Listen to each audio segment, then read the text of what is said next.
बिस्मिल्लाहिर्रहमानिर्रहीम या नअबुदु व इय्याका नस्तईन। मैं डॉक्टर मोहम्मद वसीम सज्जाद। नहायत ही अफसोसनाक ख़बर है कि नेपाल के कुछ इलाकों में मुसलमानों पर तशद्दुद किया जा रहा है। अफसोस सद अफसोस कि पूरी दुनिया में मुसलमानों को ही तशद्दुद का निशाना बनाया जा रहा है, उनके ऊपर जुल्म किया जा रहा है, उनके ऊपर फस्तियत जारी की गई है। अफसोस होता है कि मुसलमान जो जितने भी मुसलमान ममालिक हैं वो सारे खामोश होकर बैठे हुए हैं। ऐसा नहीं होना चाहिए।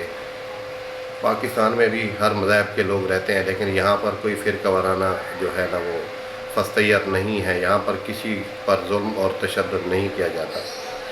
तारीख़ उठा के देख लें, जहाँ पर भी दूसरे मुल्कों में जहाँ पर मुसलमान कम हैं वहाँ पर मुसलमानों पर जुल्म किया जाता है। अफसोस होता है। और दुनिया के मुसलमान हुक्मरान वो भी खामोश होकर बैठे, कोई भी आवाज़ नहीं उठाता।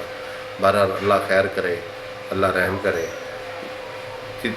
कोई किसी भी मज़हब से ताल्लुक़ रखता है, लेकिन तशद्दुद नहीं होना चाहिए। बाकी हम दुआ करते हैं अल्लाह ताला रहम करे। आमीन सुम्मा आमीन।